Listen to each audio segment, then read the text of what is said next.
Good evening, good evening, good evening, and good evening. WeatherBrains episode number 751.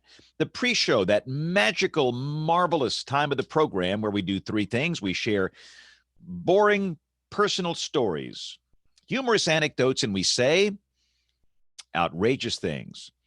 My lights are burned out, but people like me look better with no lights, so I guess this works.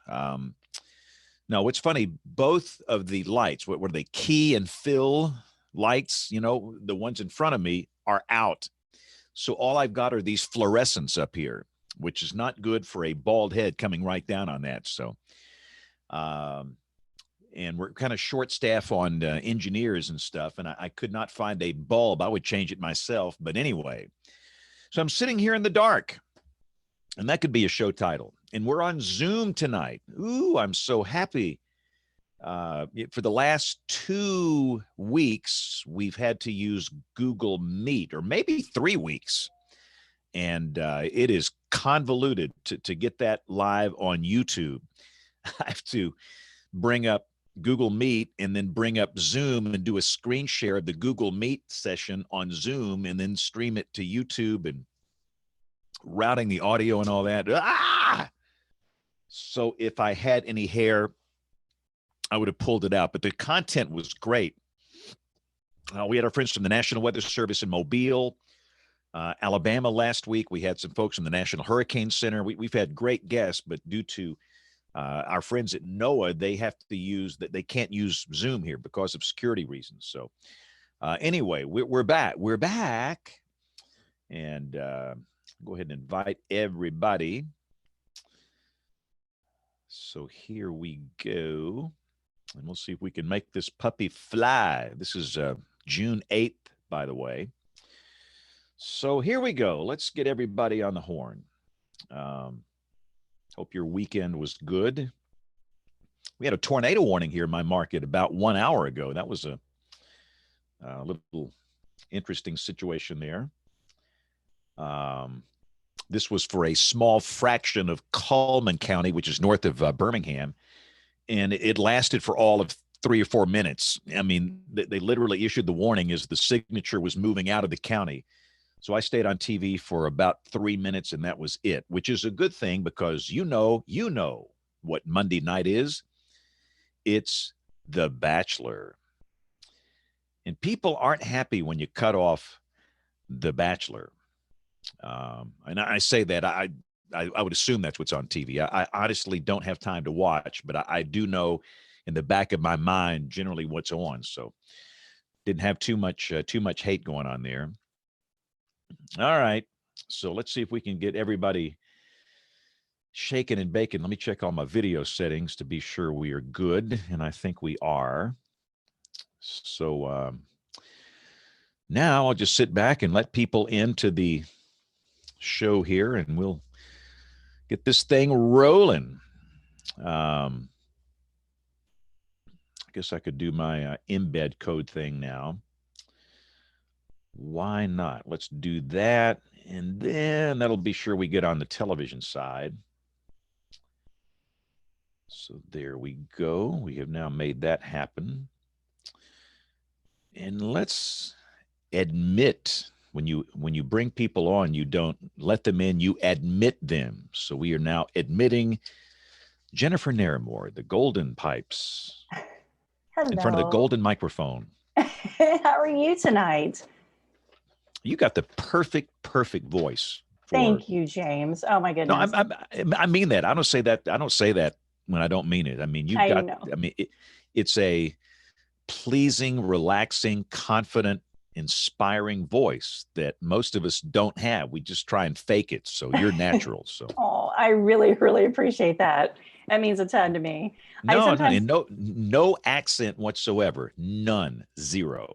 No, I used to. When I was little, we lived in Tennessee, so of course I had a little accent, and then I lost it. I'm from Indiana, so I have more of a Midwest accent. It is region neutral diction. I mean, yeah, that does. I talk like I'm from Alabama, so It does help when I'm on 60 cities or so around the country. It does help. Oh yeah, yeah. You're blessed. Some of the most brilliant college students come in here in the summer, and they want to do what we do, Mm-hmm. but oh goodness, that they are just plagued with this accent from wherever they're from, whether it's Southern, Mm-hmm. Boston, and I tell them, look, it's okay to be you, but there's a line between being professional and just not sounding good. Yeah. And where that Yeah. line is, I don't know. But you can have a little twang; it's okay. Absolutely. Yeah. But if it's so distracting that people can't really listen to what you're saying, that doesn't work. So Yeah. Well, and it's hard in so radio as it is, just because you have to get everything in 15 or 20 seconds for the most part. So, if you just got to get it out, and people need to understand what you're saying. And so it's good, to not have too much of an accent helps, and also good diction helps, to get everything out, because it's quick. A lot of information in a short amount of time. I regret not taking a lot of classes in college. One of them was voice and diction.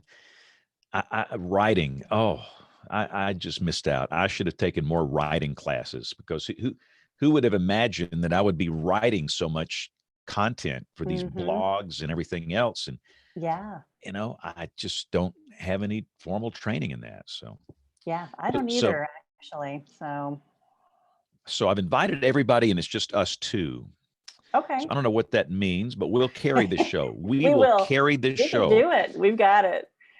Um, I'm so happy to be on Zoom. You won't believe how convoluted the mess is, bringing up a Google Meet. And then I got to bring up Zoom, and I got to screen share the Google Meet in order to stream it over to YouTube, and routing the audio. It's a nightmare. Oh my goodness. I mean, it's complicated enough as it is, because I have to route it to where, you guys can hear the stuff like this. Right. So I have this, virtual routing system enabled, and I've got to record it all in 2 tracks. So, all right, there's Mr. Murray, our guest booking officer. So How now is that it back he's in the studio? Back to normal here? And yeah, the only thing, my lights are burned out. While I was gone, somebody burned out my lights, and I went back to engineering, and I said, guys, I'm in the dark. mm-hmm. And they said, well, we can't find any bulbs. So I guarantee you those bulbs are back there somewhere. The guy that normally takes care of these is off today. So when he comes back tomorrow, I'll see if I can make it happen. But I got fluorescents, and that's all I've got in here. So Mm-hmm. you see them glaring off my bald head, which is not a good look. I need to well, I could wear Kevin's, hat, the snow hat. I've got that in here. Well, yeah. I could. Oh, I look like I look like Freddy Krueger in this thing. This is the worst looking hat for me. You look like the guy from Breaking Bad. Oh my goodness. This is not a good look. This is not a good look. So, all right, let's see. Freddy Krueger. I've got. This is a good one. Yeah. Look at this one. There we go. Ooh, cool. A Mount Washington hat. Not That's many people have a Mount Washington hat. I've never been there. I haven't either. I want to say Pam Huff, one of our news anchors, brought this to me. She journeyed through the Northeast and got up there in the summer one year and brought back, because she knows I want to go. There's just some things on my list, and going to Mount Washington is one of them. So if nothing else, I got a hat. Mm-hmm. All the times you've been to Boston, you haven't made your way to Mount Washington yet, huh? No, I need to do that sometime. I need to build in some time for a one-day road trip over there. But it looks like we ain't going to Boston this year, unless we want to go for no baseball. All right. So where is everybody? There's just 3 of us tonight. It was hard to get in tonight. It forced you to do an update and wouldn't join. It was just difficult. Well, see, you guys haven't used it in like 3 weeks. Right. But oh man, it is just like that. I feel like I can actually concentrate on content here and be good. involved. On those other ones, it's like I'm just praying to get the audio right, and the audio routing is one of the biggest issues. Here they come. I see Aubrey and I see Nate. Next Weather Service show will be July 6th. I'll try and come up with some kind of a different system. But I mean, why in the world would Google not give you the option to stream live on YouTube, which they own? Makes no sense. They had a product, Google Hangouts. We used that forever, and you could stream on YouTube. It was, kind of complex to get people on, but once you got them on, you hit a button and you're streaming. So I just don't understand that. All right, I'm seeing Aubrey. Hi, sorry, I have to close down Max before I join, otherwise it won't show video. Oh, okay. There's always an issue. It's always something. Always something. Hello, everybody. Good evening. Hello. Hello, hello. There. Hello, everybody. Doing great. We are alive and well. Awesome. Awesome. Can you hear me okay? Yeah, sound great. Good. So, Bill, are we all here? Are we waiting on anybody else? No, that's all we got tonight. I wanted to Okay. have Greg Nordstrom stop by, but we haven't been able to reach him. Aw. Greg Nordstrom refused to come on the show. That hurts my feelings. I will text him right now. I mean, come on, man. He was one of my teachers. I should have asked you, Aubrey, to get him. That would have fixed that problem. You don't get this many opportunities to be on WeatherBrains. I mean, come on, Greg. I mean, we love you, man. So somebody watching this right now knows. Well, Aubrey knows. Somebody knows where Nordstrom is, and you need to find him and get him on the show. We'll see if we can make that happen here. All right. Which one of our WeatherBrains listeners has a particular set of skills? His phone is about to blow up. Yeah, let's blow his phone up. I bet you I've got his number in my phone. You send me one text, one call. I keep your number forever. I'm a digital pack rat. All the times Greg's been on, and it hasn't been a ton, but every time, because we were connected on Google Plus, Hangouts, whatever it was called in the day, I never had to have anything beyond that ability to connect with him. And so that was all I ever needed. I never had his email. I never had his phone number. Never had it. All right. Let's roll this thing. We're recording. Here we go in 5, 4, 3, 2, 1. This is WeatherBrains, the weekly show that's all about weather, episode number 751 for the 8th of June, 2020. We are now fully into meteorological summer. And we've got a big cast on the show tonight, including Jen Naramore, who has the voice of an angel. See, John Scala has the hair of an angel. Jen, you have the voice of an angel. Thank you. I appreciate that. Hey, big tornado history day, everybody. June 8th. We've got the Flint Beecher 1953, Topeka 1966, Pampa 1995. I have a new summary on that today. So a lot of big tornadoes today.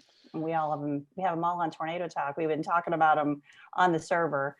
So the guys are watching right now. In case you didn't know, they're distracting me on my phone. So they're calling mom. What's their nickname? The Weather Gurus? The sophisticated tornado gurus. I call them the Tornado Talk boys. They did not like that as much, but no, they're watching right now. They watch live. So. Well, thank you, sophisticated gurus. gurus. Thank y'all for watching. Yeah. Sophisticated men. I got to get more into that Discord channel. That's a really cool thing you've set up over there, Jen. I've got to spend more time on that. That'd be great. Aubrey, what's on your mind? I'm enjoying this amazing weather. We had a beautiful weekend. Today was gorgeous. It's going to get a little more hot and humid for the next couple of days, but then we have another great weekend. And I mean, below average temperatures coming for mid-June. I have a friend coming in from Montana. We went to Montana last year to visit a girl I grew up with in Connecticut. She's coming in this year. And so I'm going to blame her, let the responsibility lay with her that the East Coast is going to cool down for the next several days. Okay. Yeah, it feels good for you. Fantastic. You're we tropical. are in the 78 dew point air you can wear. How humid is it? 78.1 over 73.9 right now. Oh, Gross. It's pretty nasty. We're on the east side of Christ. So how do you say this thing? I've heard Cristobal. different. Cristobal. Cristobal. Cristobal. That's it. Everybody in the United States has said it wrong, probably. Yeah. I've said it, Cristobal. 3-4 days. And I don't did too. care. That's exactly how I said it. I don't Yeah, I said care. Cristobal. That's what I Cristobal. said. I tried to Cristobal. interpret the Hurricane Center's pronunciation, but I I have trust seen- Nate, so I'll go with that. I've seen a lot of people try and do this, and it's funny that the best pronunciation I've heard is from Paul Diano at our NBC station in Chicago. The Chicagoans are beating you on this, my Southeastern brethren and sistren. Come on now. Wow. Do better now. I'll just call it John. But just Go call John. it Chris. No Yeah, one's Hurricane Chris. especially Their names? surprised by that Troy Come on. comment, but anyway. Tropical Storm Chris. There you Come go. on. I mean, it's the Spanish version of Christopher, so just call him Chris or call it Chris. It's okay. There you go. Chris. We actually had a tornado warning here at the top of the last hour for one of my counties, the northernmost county in the television market, and it was for a sliver of the county, the northern part of the county, and the warning was in effect for about 3 minutes. So, and that's a good thing because it's Monday night. I've got to do this show, and I did not want to cut off The Bachelor for more than 3 minutes, so that's good. But yeah, we're in the muggy air. So, Nate, what's happening in North Carolina? It's muggy, but it wasn't too hot here today. So we had 90s last weekend. Just kind of cloudy out there today. It looked like it wanted to rain basically all day, but didn't. But that's okay. It wasn't 90 degrees. Troy, I bet you hit 90. Well, truth be known, 99 officially at Camp Mabry. 98 degrees at Austin Bergstrom International Airport. Going for a high tomorrow of 103. I may be a little high on it, but 103 tomorrow before a cold front and tons of snow move into central Texas by tomorrow night. What? A blue norther. Yeah, that's what you call blue northern. It's going to be all the way down to 95 on Wednesday. So Woohoo! Break out the parkas, ladies and gentlemen. Cool snap. A cold wave warning. Yeah, buddy. All right. Well, so Bill, I guess we better bring our guest in here before he bolts and heads for the exit. I would never do that. Well, we appreciate that too. Well, tonight's guest, WeatherBrains, needs no introduction on here. He founded one of our favorite companies and apps several years ago, Weather Decision Technologies, back in April 1999. But before that, he was at the NSSL for 18 years. The last 7 years as the assistant director. During an amazing time at that organization. He's got about 1 million papers in different meteorological journals and conference proceedings, recognized for all of his work in Doppler radar and all sorts of other things. Now he's the senior vice president at DTN since those two companies merged, the largest private weather service in the world. Mike Eltz, welcome to WeatherBrains. Welcome back. It's been way too long, 9 years almost, I think. Has it really been that long? I was trying to think when it was, because it was when we first acquired RadarScope when I came on. I remember that. And it's been too long, but congratulations to you guys on 750 podcasts. That's just amazing to me. Congratulations on that great milestone last week. Well, we are just the Energizer Bunny of weather podcasts. Yeah. Shows a lot more on James than it does the rest of us, but he just keeps showing up every Monday night. You know, it's like the professor. If he ever didn't show up, we'd all just quit coming. But he's here every Monday night, so we show up too because we really do enjoy it. But thank you for being here tonight. So go back and refresh us on how you got started. Mike, you know, what got you into this crazy business we're in? Crazy world of weather. Well, you know, I grew up in Minnesota actually, and so got the 4 seasons, got the severe weather, the whole thing. And honestly, what I remember is I got the Boy Scout weather badge back when I was 12 years old or whatever. I built a little rain gauge and a little sort of anemometer kind of thingy. And, a nephroscope. Yeah, exactly. All that kind of stuff, and that kind of predates you on it. And I always also kind of laughed at. I always thought if I was a meteorologist, I'd be outdoors all the time. I like being outdoors, but that part just didn't work out too well in the process. Except maybe for a little bit of storm chasing. But I think that's where my interest came, and then I went to school at the University of Minnesota for 2 years and played golf there. And then as a junior, I came down to the University of Oklahoma, wanted to get to a good weather program and to warmer weather, frankly. Had enough of the cold. And I always joke, but I always say I haven't figured out how to get out of Norman yet. And but it's a great community and a great place for us to raise our kids. And of course, the National Weather Center and the whole community here of more than 1,000 people in the weather industry, weather enterprise is a better way to say it. It's an exciting place to be for a meteorologist for sure. So how did you get started in NSSL, and how did your career evolve there? Take us back to that time.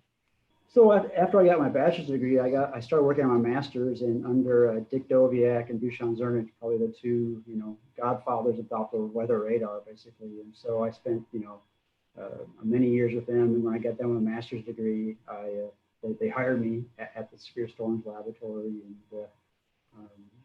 so I spent many years early on working on Doppler radar imaging and can you develop automated algorithms that detect different phenomenon and all that kind of stuff. And after a few years, it was kind of a decision: do you want to go kind of in the research world? Do you want to get your PhD, or do you want to go into management? It was kind of the where I ended up going. And I ended up getting an MBA somehow in the middle of all that in the early 1990s.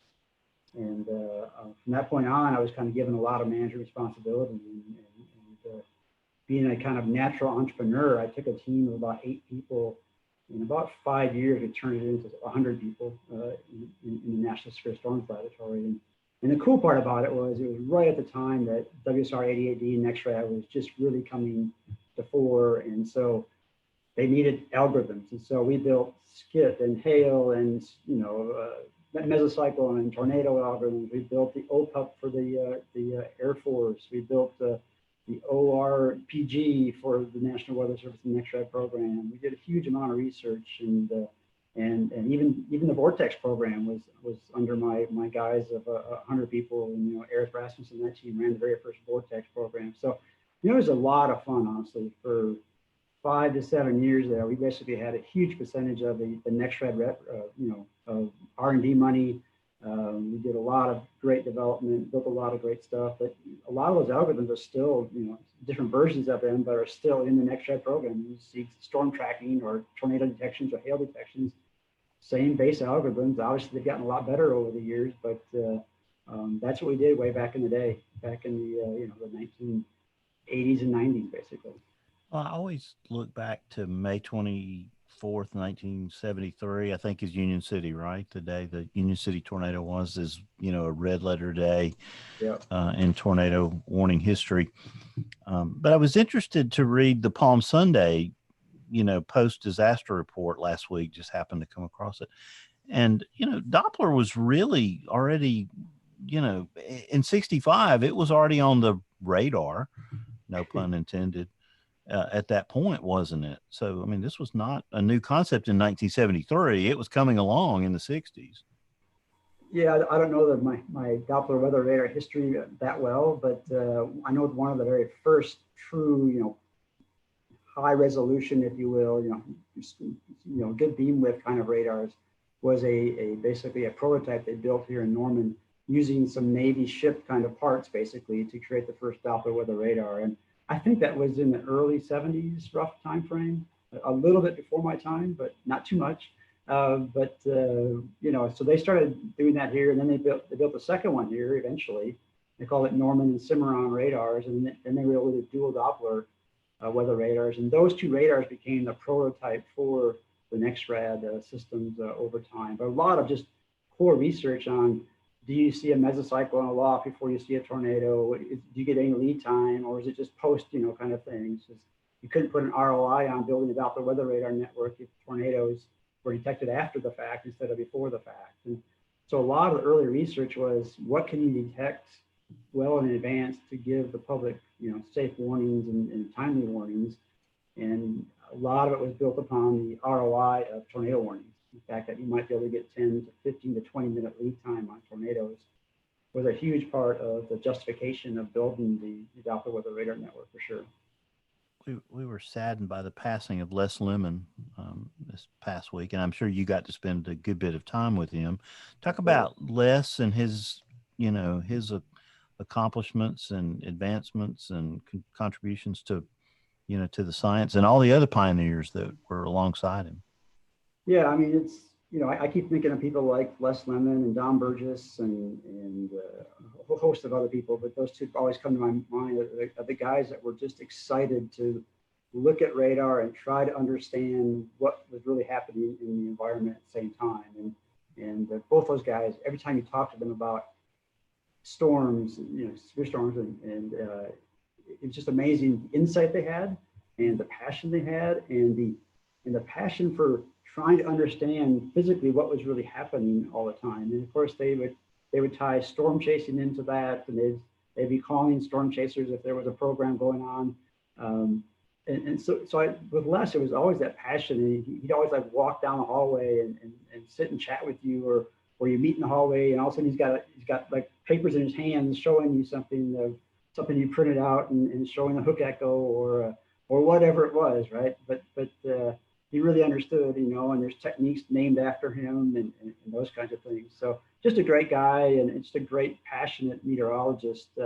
But just one of those leaders early on in the days when we really didn't know when you put a Doppler radar up what you would see. And so, you do that for 3, 4, 5, 6 years, you start seeing the same kinds of things happen with certain kinds of storms, and you understand that hook echoes sometimes are great indicators, but sometimes they have zero value in detecting tornadoes and things like that. And so he was just one of those guys early on that was, it's like a kid in the candy store. You turn on a new Doppler radar and you turn on 2 of them maybe, and you can sit live in real time and watch that stuff, watch the screens, which just, you just see the passion in him. And that's what I really liked about Les for sure, was that passion for meteorology that went through his whole life and it never changed. He was always that kind of guy. Did you watch the Fujita American Experience a couple of weeks ago, Mike? No, I've taped it, but I haven't seen it yet. It's sitting at home for me to watch sometime soon. I met Ted Fujita only one time at a conference, and that was it. So I really get to know him very well at all. It's an outstanding film. There's not anything to spoil. There's no outcome, but the artistry of it is amazing, and you will really be rewarded when you get a chance to see it for sure. I look forward to it. We've had a lot of fun. We had the filmmaker on a few weeks ago, and with Greg Forbes, and it was an enlightening experience. Oh, absolutely, sure. So talk about Gary England and the competition in the Oklahoma City market and how that kind of pushed the envelope a little bit in the 70s, because Gary was out there pushing the Weather Service, I guess, early on, and kind of became a burr in their saddle that probably in the end made things better, I guess, along the way.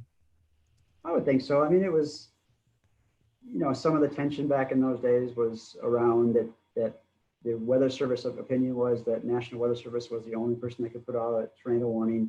And then when Gary England had his own radars, he was like, I'm rotating this thing every 1 minute or 5 minutes, whatever it was, at the ground, and you're not seeing what I can see. So he would never call it an official tornado warning, I don't think, but he would almost say that it should be one, or the National Weather Service should be putting this out. And frankly, this still occurs in Norman today, or in the Oklahoma City market still today at times.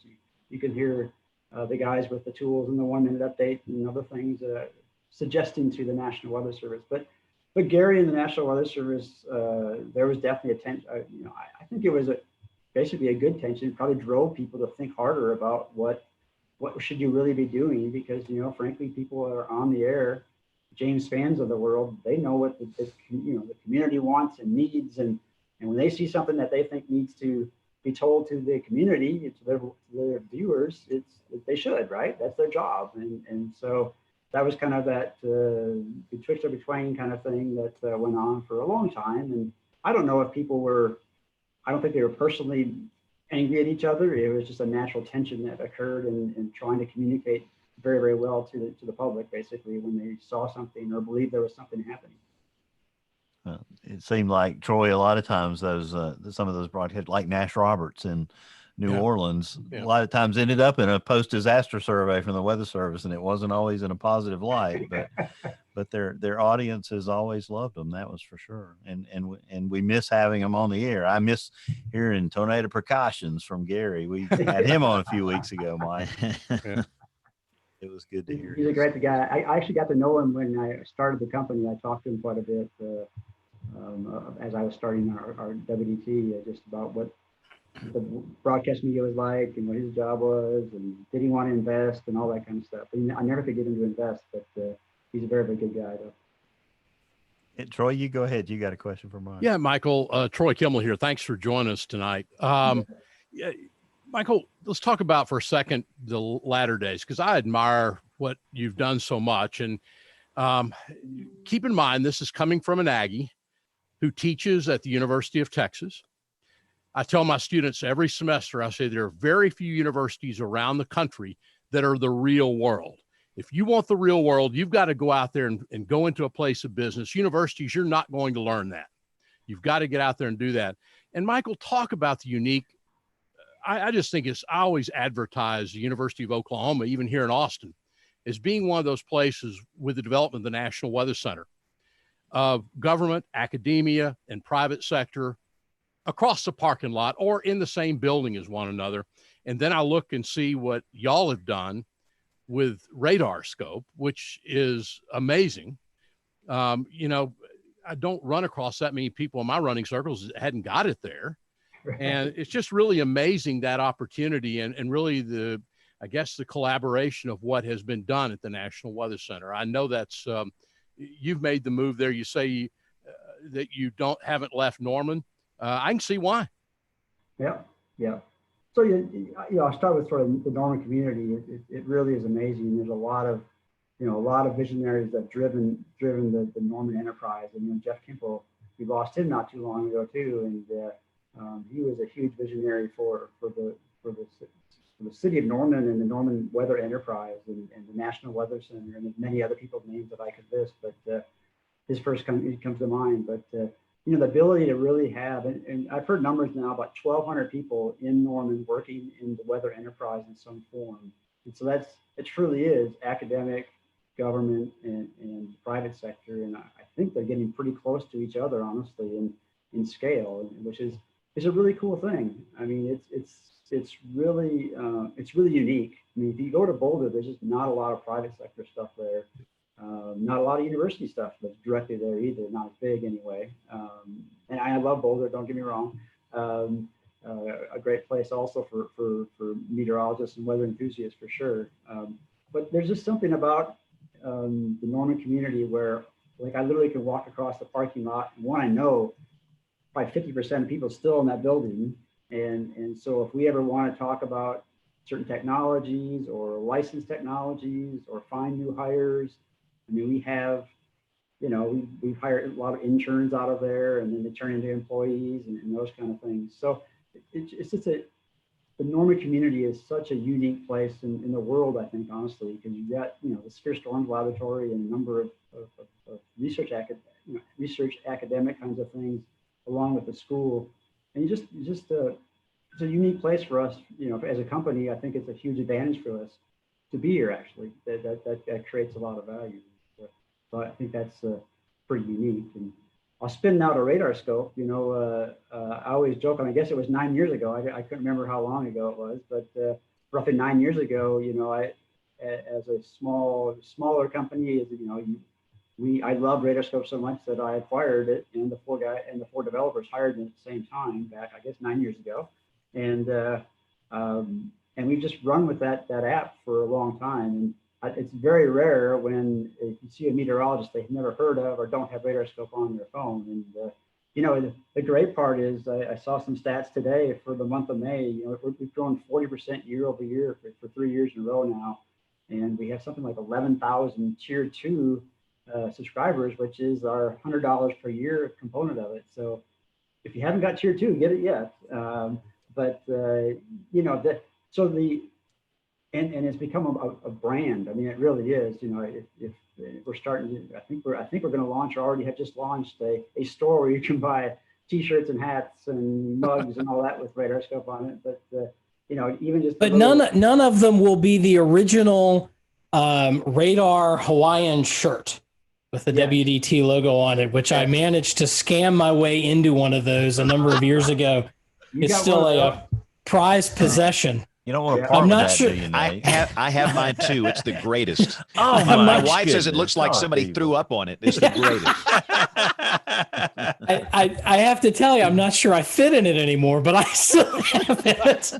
And it's a talker. Like I have a couple of things in my wardrobe right on the other side of those two doors that, because my wife has taken over the closet in the master bedroom. I don't know how many of you can sympathize with me on that one. But anyway, I have a couple of things in there that get people talking every time I wear them.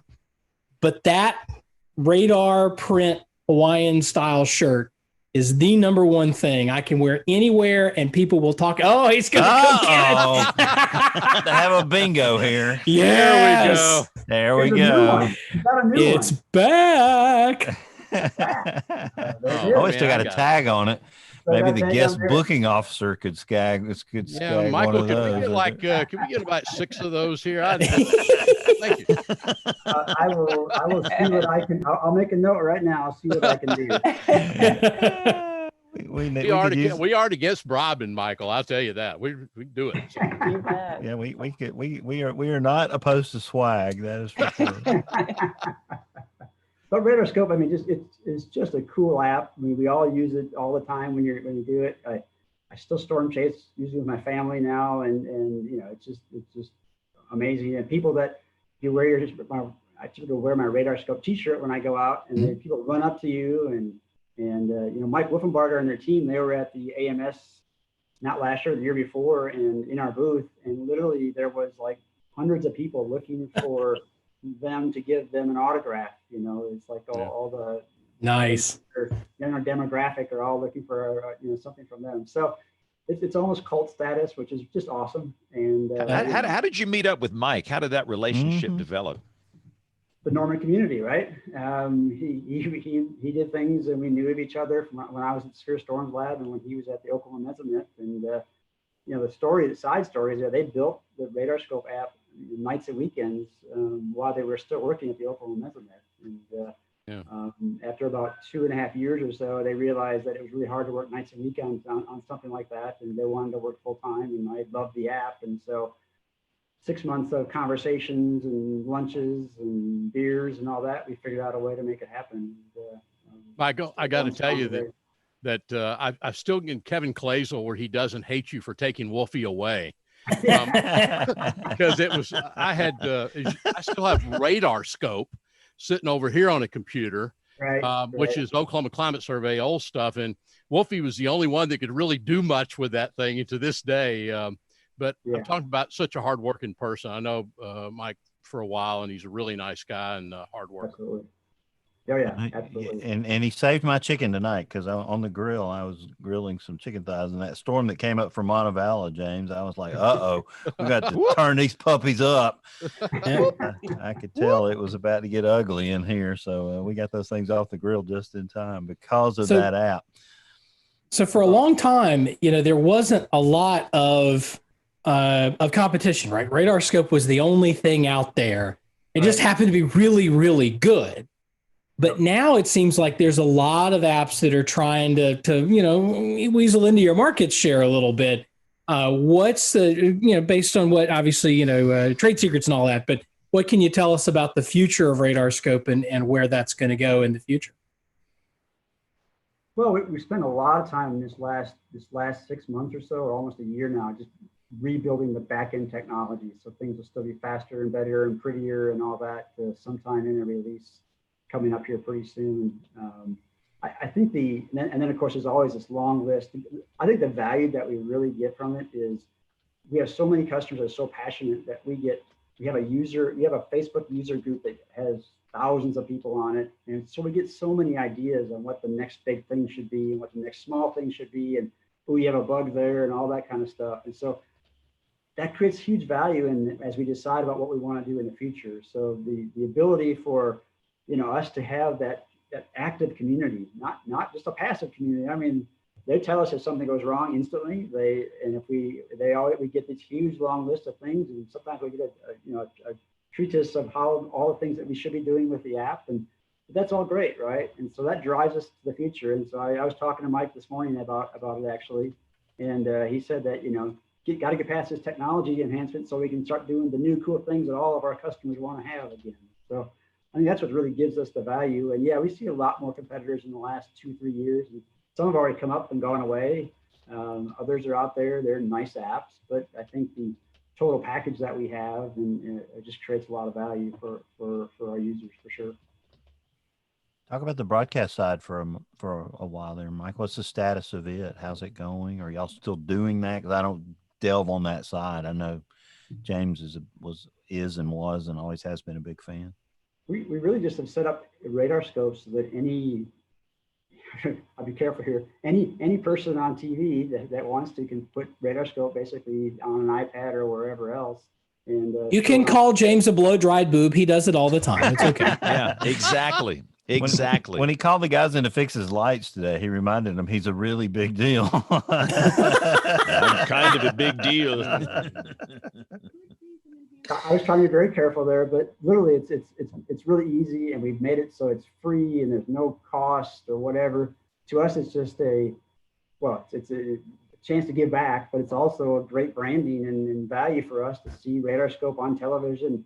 And all the local TV meteorologists that we have that post things on Facebook and whatever else, TikTok or whatever else they're using today, Instagram, that just creates huge value for us. And so we've embraced the local TV meteorologists and helped them get set up. And in fact, we even do some work with people that can't figure it out, and just a little help to get it on the air for them too. So, but James Spann is our absolute biggest proponent, and we love what he does. And we send him swag every once in a while, I think, but I know every once in a while they do.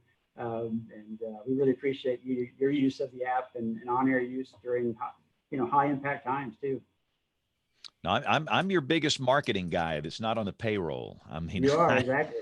I love the product. I love Mike and what he's done with it, and the history of the product, and the way you guys have handled it. And I'm just a big fan. So. And it's a great thing. And we've got, the Barron system and all that stuff for television. But I tell all the weather people all the time, you really need a second source, because what if that fancy graphics box has a pixel displacement error, whether it's WSI or Barron, and then that can happen. You always need two radar sources going. So having that thing on an iPad where you can just take it on the air if you need to, it's fantastic. And again, everybody's got it on their phone. And, if you watch my Twitter feed or Facebag or whatever, you're going to see RadarScope products because it's the best. And I'm not saying that because we're being paid to say it. It's just really, really good. So, and I think it's interesting, Mike, that all these years later, it's still the best. And now you got all these other competitors, which is great. I think competition is great. It certainly is good for me and my business. It keeps me, at the top of my game, but it's still just a fantastic product. Well, thank you so much. And again, you are our best marketing guy, and we'll send you more swag when we can. But it's a great app to be been part of for this 9. I got it 2 or 3 years in, and now we as a team have built it for 9 more years. And I think the other part that I think Mike will tell you too is that the ability to sit on top of all the great infrastructure we built and the rapid radar and all that kind of stuff creates a lot of value for RadarScope too. The peak part you see is, it's a key part of it, but there's also a lot of other stuff underneath that we built over the years to support the bandwidth and the usage and all that kind of stuff too, for sure. Mike, you mentioned an important word that's really critical, I think, for young meteorologists to think about, and that's the entrepreneurial word. You have that spirit. It must have helped you at NSSL early on. Talk about that for a second, and then talk about how important that is getting into the weather business today, because we kind of talked about that a little bit, but expand on that.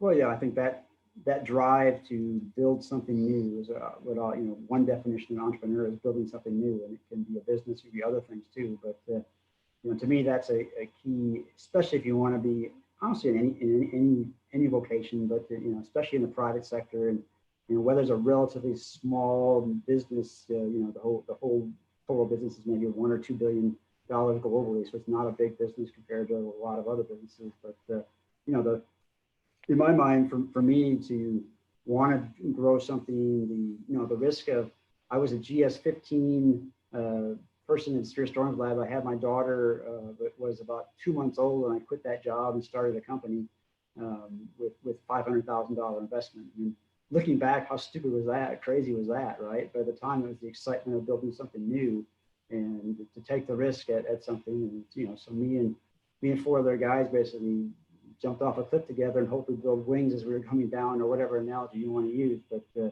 that's what it was like. But it's the excitement of building something new that an entrepreneur sees.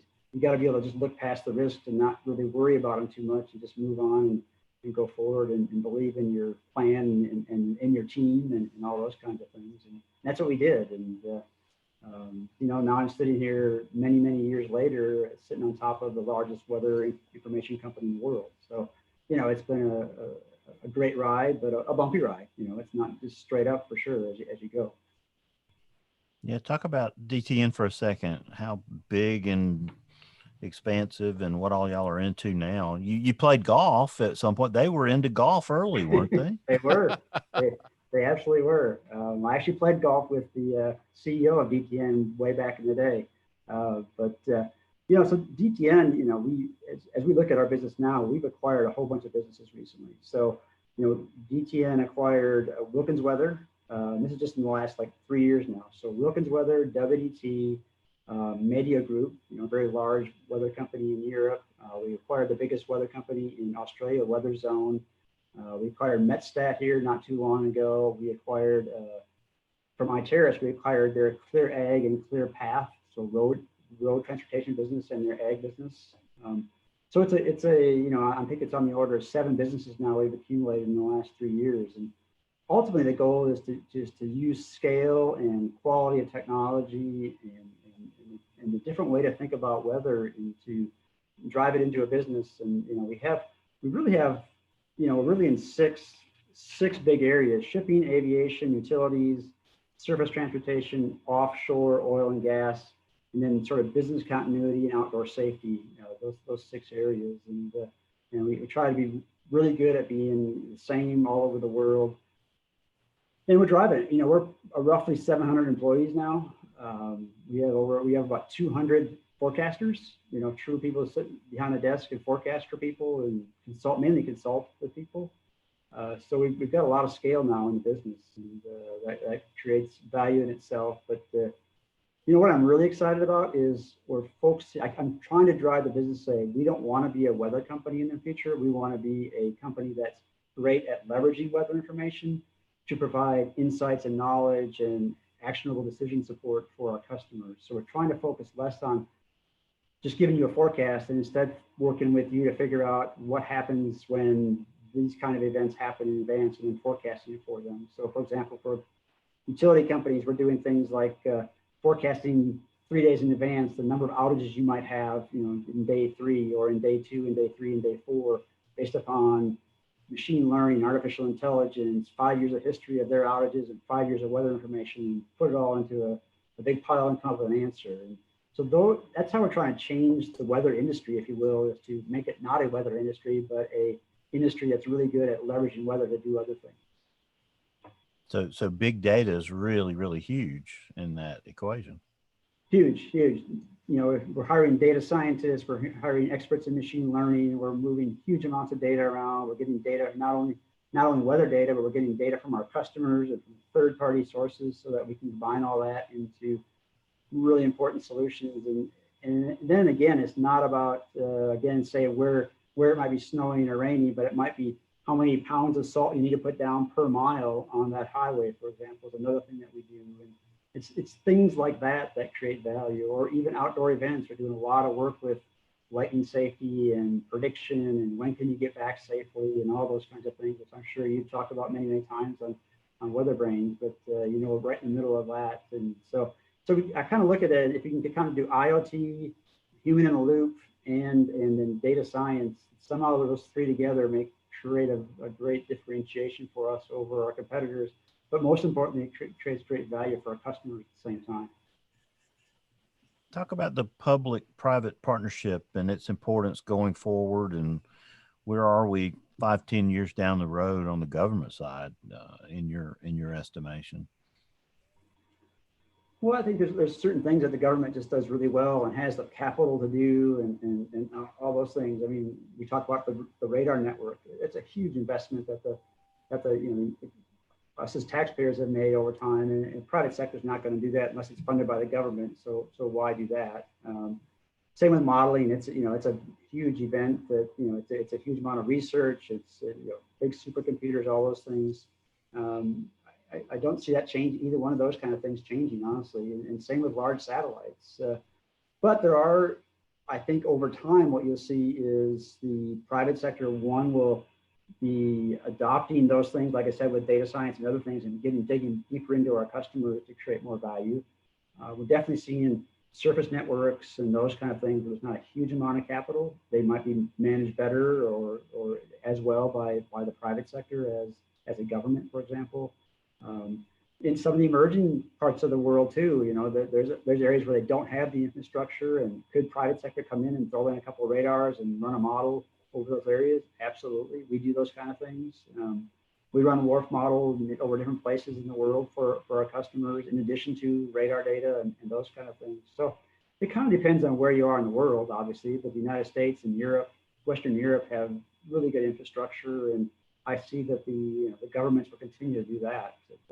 The private sector is going to be coming in and find where they can get an ROI on adding value to that. But I still think the backbone of, in the United States, backbone of radar, satellite, models, even the warnings are a really key part of what the government does, and they should be funded fully for that, right? It creates a lot of value. And then it's the handshake between, to me, probably the most important component of this is the handshake for communication of public to private, because the private sector has the ear of the consumer, whether it be through television or through apps or through B2B relationships. We're providing information to our customers.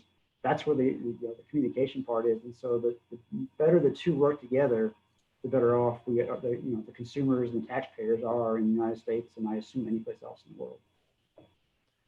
Most of us probably sat in on Eli Jax's hazard simplification webinars last week. Some people on this panel probably were actively involved in that process, but I was kind of surprised at the end that there was a good bit of pushback from a lot of people about, and the question and answer period seemed to take longer than the webinar, that a lot of people were not really happy about, some of the process of putting this into motion on the private side, if that's a proper assessment of it. They're kind of like, leave it alone. We're kind of happy with where it is. We don't want to go anywhere with it because we'd have to program a whole bunch of stuff. That may have just been my webinar that I heard, but what's your take on HASSIMP and all that stuff that's going on, Mike? Well, I think there's a continuing, and maybe this is another place where there's good tension at times. And I will say that different companies have different perspectives in big different ways on that. And to me, it's we have to figure out how to create value for ourselves and our customers and those kind of things and do things. But to me, partnering with the National Weather Service is a key thing that we do for everything we do, and working with them side by side is the best way to create value there. So other companies, some feel like they're threatened by the National Weather Service or other things, and I just don't really get that. And I've always pushed really hard at WT to say that the National Weather Service is our friend and our partner. We will never say anything bad about it, and I've made sure that none of our employees would do that, because I think it was just a key part of our DNA, if you will, is that, and that's part of living frankly here in Norman. We work side by side with Weather Service, NOAA, just the whole enterprise. And so being part of that, we feel honored to be part of that and create value from it to communicate to our customers. So we don't always agree with the best way to communicate with them and all those kind of things, but we do appreciate the effort they put in it, and we will, we talk with them and I think help them make decisions, and they help us make decisions about how we're going to do things in the future all the time. Well, good for you. I know Troy shares my appreciation for you taking that stance from a corporate, because a lot of corporations in the weather enterprise don't take that stance, Troy, right? Troy may be muted, or I just can't hear him. Yo, Troy. I have to give credit as well. I mean, Mike, it's great to have it the feel back the other way, but you know, the webinars last week, in my opinion, Bill, from headquarters, were good. It's good to see that discussion. That's something that has, in my opinion, been lacking a little bit in the Weather Service. I'm glad to see Eli and the folks doing that. So it was good feedback, and like you said, I enjoyed that session as well. Outstanding. Well, I know we've talked a lot of business here. This is the Shark Tank side of weather. It kind of got you out of the outdoor part of it into this boring management indoor part that we all get subjected to make a living. Mike, and I know Jen wants to talk about the outdoor part here in a second, but I wanted to ask one more question. And if any of the panel had any more business questions, what do you see the weather market growing to? You said it's about a $2 billion business right now worldwide. Where do you think it'll be 5-10 years from now?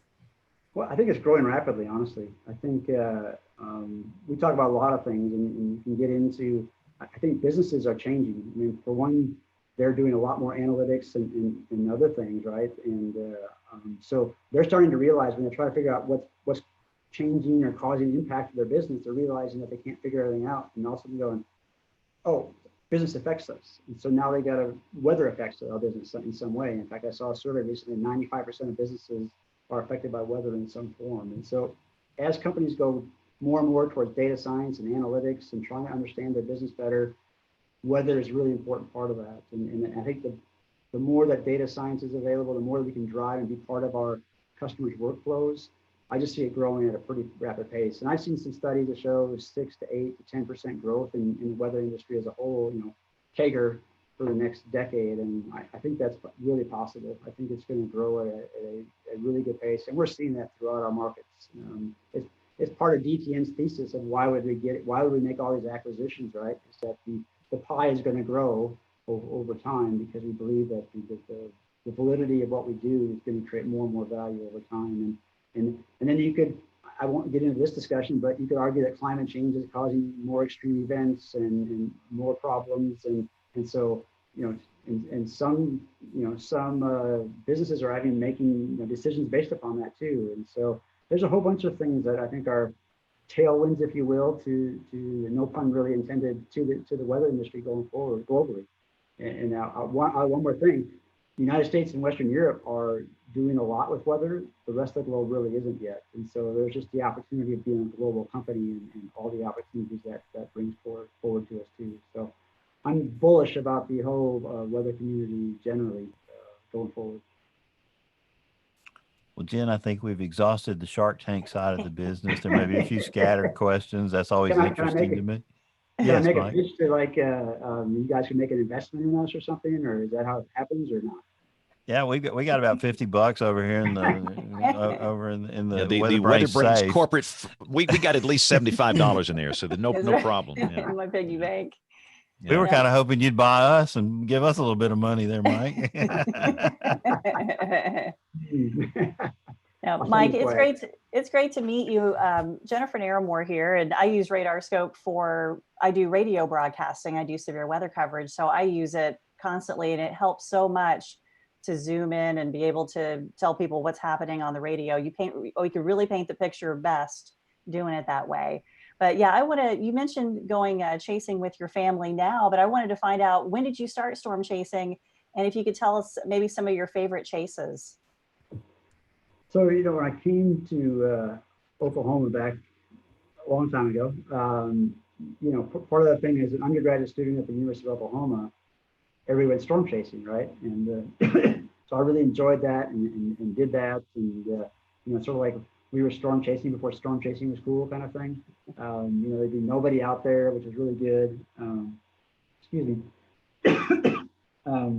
So that was a lot of fun. I learned a lot. And then when I started the Severe Storms Lab in graduate school, graduate students are, expendable basically. So they put you in vehicles and say, here, drive the total truck. So I drove the total truck for 2 years. You're trying to drop this thing in front of tornadoes and drive to get out of there and go back and find it. And I did that for 2 years. And I think another 2 years, my job was to drive in the middle of the biggest hail core I could find and measure the size of the hail so that our radar, we could estimate what the radar was seeing at the exact same time. So it was kind of one of those, as a graduate student, even the first 2, 3, 4 years at the Severe Storms Lab, it became every day you could within, say, 200 miles, we would be out storm chasing for 3 or 4 months, and learned a lot, had a great time, and that definitely planted the seed to storm chase after that. And, but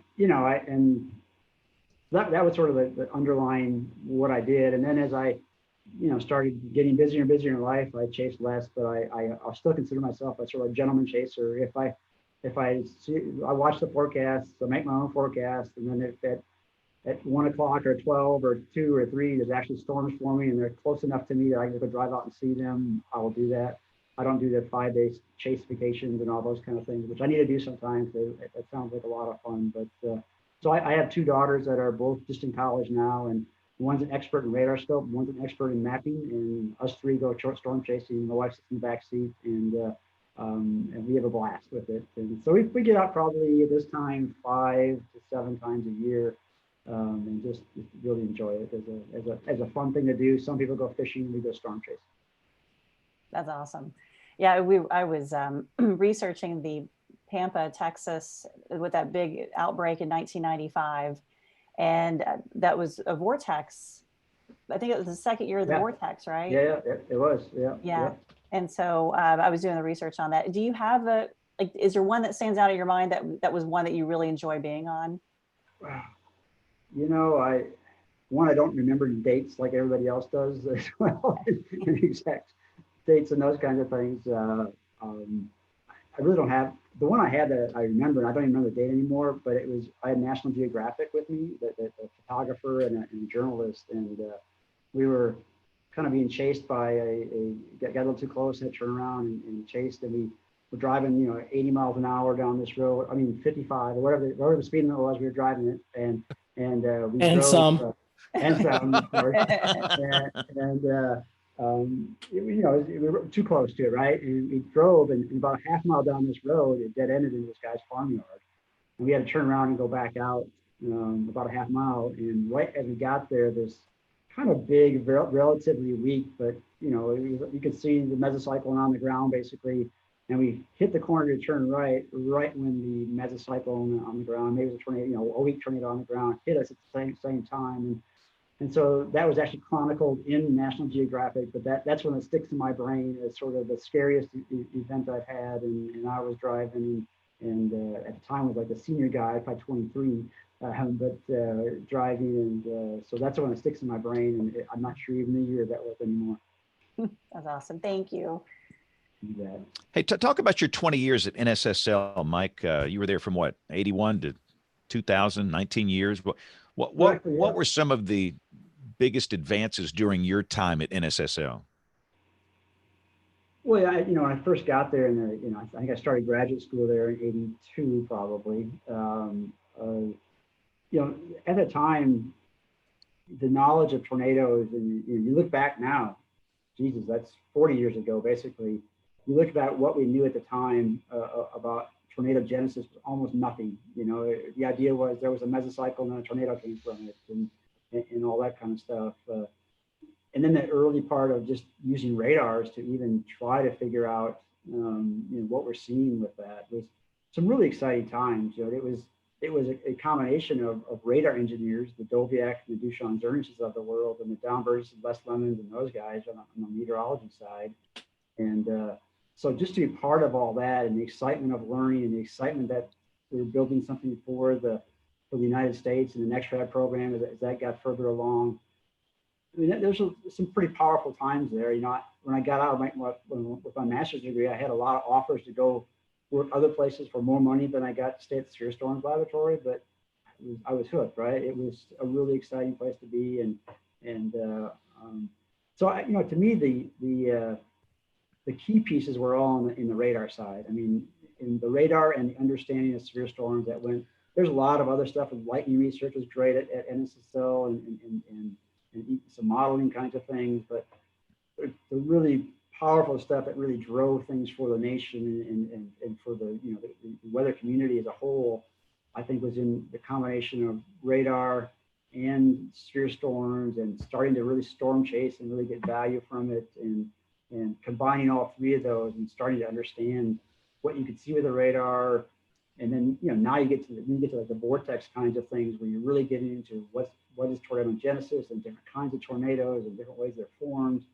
You could watch that 20-year span from 1980 something to 2000 and just huge knowledge gains during that time. And since that time, I mean, another 20 years later, there's huge gains forward. But I think, sort of like any investment, the biggest value is created in that first investment. And that was kind of that 20-year time period, honestly, where huge advances were made in radar, seer storms, and knowledge of them.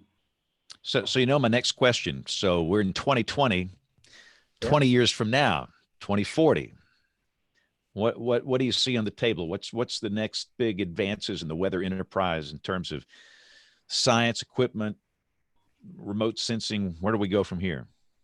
Well, that radars are going to be phased array radars eventually. That's what's going on at Spear Storm's lab right now. And that's slated for 2025, probably 2030, 2035 or whatever, but those will be out there and that'll give us almost instantaneous updates in a cube of information. So you would hope that our knowledge, not only our ability to communicate warnings and those things will be even better than they are today. Our knowledge of the storm, because we'll see 5-second updates instead of 1 minute or 5-minute updates, will create more value for us there.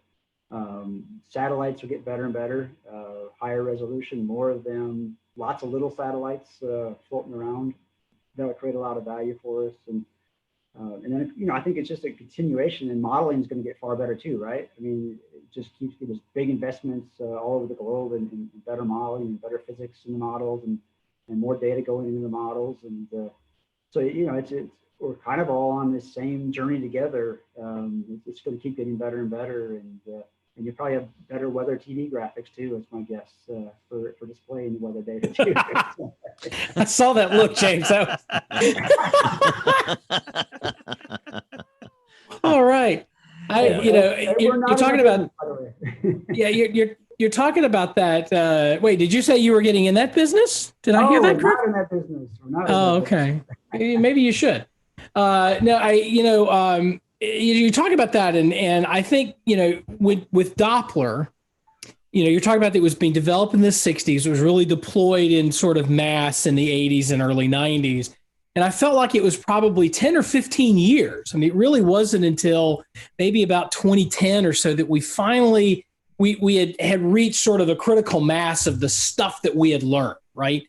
We went from, having, the 74Cs, and then we went to the 88Ds, and we learned a ton about, as it turns out, a lot of thunderstorms rotate, not just the ones that produce tornadoes, things like that. I mean, so much stuff that we learned about the atmosphere. We're doing that now with the GOES-R series of satellites. We're seeing things that we just never could see before.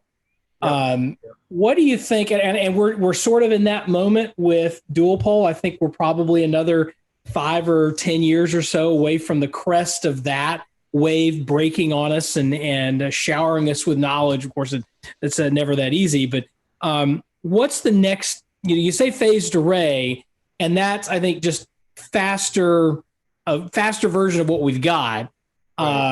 With perhaps not a whole lot. I mean, I think people look at that, think, oh, it's going to be this great resolution thing. It's really not that much better than NextRad, generally speaking, but we're getting just a lot more data, which presents its own problems. What's the next big wave of technology that, sort of like Doppler and dual pole and the GOES-R series that is going to sort of crash over meteorology and change the way we look at the atmosphere? I think you probably could answer that question better than me, but I think it's a lot of things. But I think I will say though, I think it's the convergence of all that. I mean, there's so much computing power now that, and I'll go back to the phased array radar. It updates every 5 seconds, a full 3D scan, and you throw that into a machine learning blah blah blah kind of solution in the cloud. I mean, what can we get out of that? And get the data from really high resolution satellites and all those things. Now, I do believe that over time the ideas of worn-on forecasts and all that will become much more reality as we think through how do we communicate it well, we might not want to give a 2-hour tornado warning to the community because we might get all the wrong responses. But I think those kinds of things is where we'll go with really, think of computing and how cheap it's gotten and how cheap it will continue to be, and the amount of data available from all the different sensors you talked about going forward. There's going to be some really exciting, cool, whatever word you want to use, information coming out of that. And then I'll continue to go, in the business side and other places.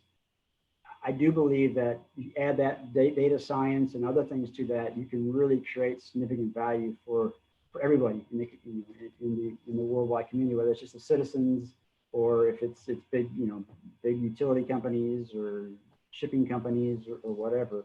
All that just continues to add value and will drive the weather enterprise forward, in my mind anyway. Hey, Mike, are you going to start running your own model at DTN like IBM? What's that thing called, Nate? Graph? GRAPH, Global Research and Forecasting, I think is the acronym. Global High Resolution Atmospheric Forecasting, I think. We run, Mike, is that on your radar? We used to run GFS ourselves, but now we just run WARP at very, very high resolution down to 500 meters, typically in high terrain places in support of fire modeling, in support of really high resolution forecasts of severe weather, of floods, those kind of things. So we've chosen not to go global. We think that pinpoint forecasting in key high areas where our customers really are, for example, over the Gulf of Mexico, following hurricanes, those kind of things are what we're focusing on with our forecast team, not going global, but going pinpoint, much higher resolution in key areas is the way we think about it. Now, do you have a consumer app for Joe Blow and Hueytown? Is that on the table anytime soon? Well, we do. So we have RadarScope in the United States, but in Europe we have Weather Pro, and in Australia we have Weather Zone, which are pure consumer apps. And so I just had about a 3-hour call today about what's our strategy to bring that to the United States and to bring that to make it all into one really cool thing globally. So we're thinking hard about how we do that, or if we want to. We don't, it's not a foregone conclusion that will come to the United States, but in Australia, in Europe, we have really strong following and 2 really good apps, and we're trying to figure out how to use the best of both of those to create kind of a global play with that. So we'll be around in the United States, maybe not, but if we do, it'll be within the next year or so. What's the best way to monetize these consumer apps? Is it some type of subscription where they pay a monthly fee, or is it advertising? What's the basic business model, the best one?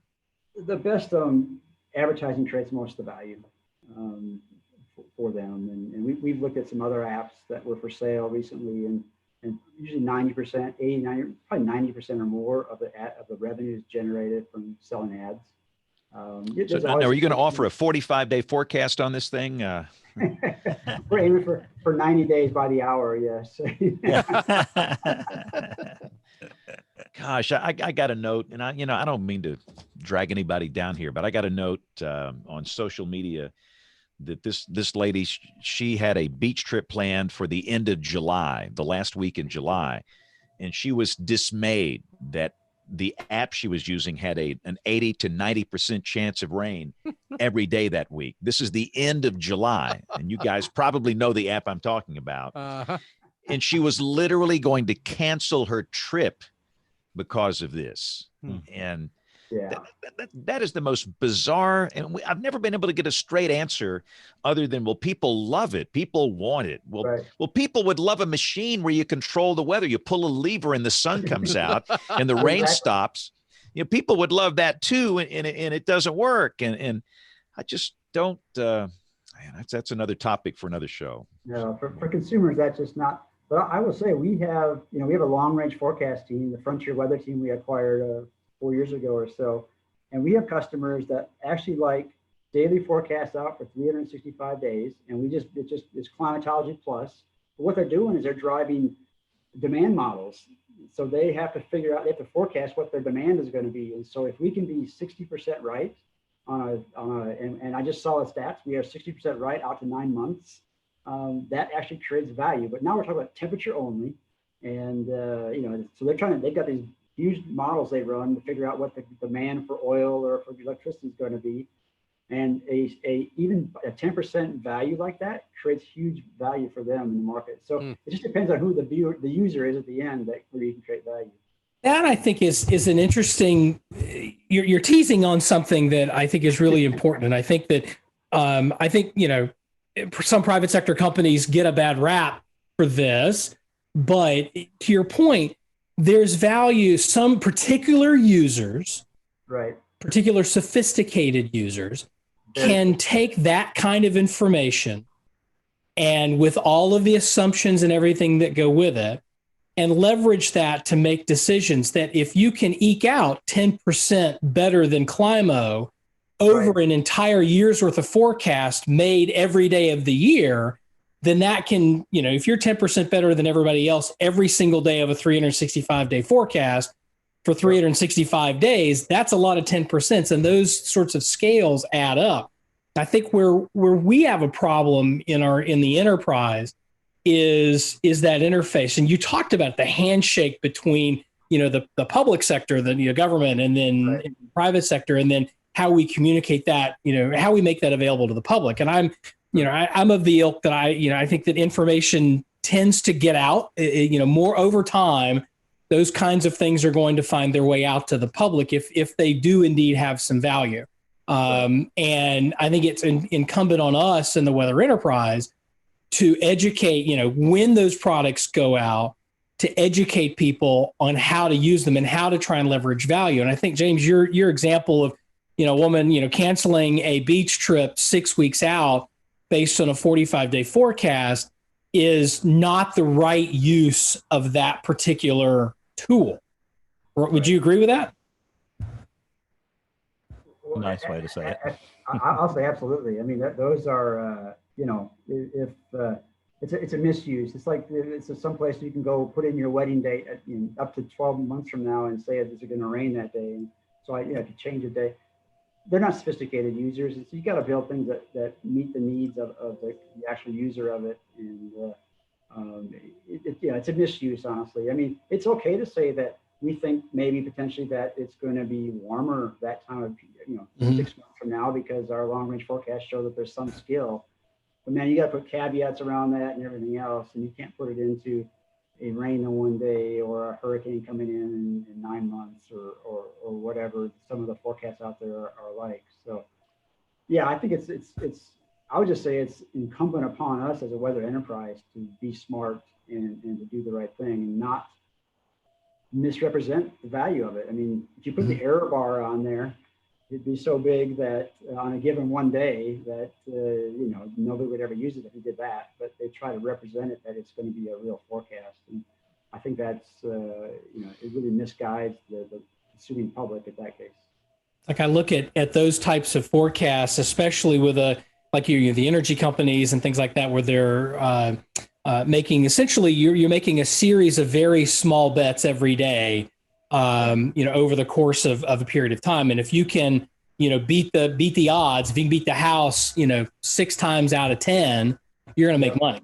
You're going to lose a lot of those bets, but if you win just a few more of them than you lose, then you're going to be in good shape. But that's not, I think, how those forecasts tend to be presented.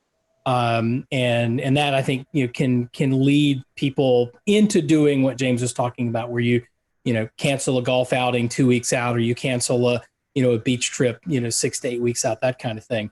I think it really does fall on us to present that information well, like you were saying, and then, to democratize the interpretation of that information. We talk a lot about, weather models and hurricane forecasts in the GFS that are, 2 weeks out, and, snow forecasts are a big thing around here. And again, I think it's sort of incumbent on us to say, look, that data is out there. It's not, that cat cannot be put back in the bag. The horse is not going back to the barn, whichever, whatever metaphor you want to use.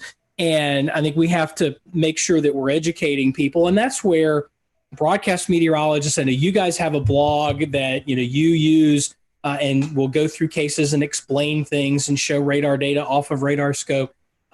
Those kinds of things I think are really good things for us to be doing, because in the grand scheme, it makes us all better if our users are more sophisticated.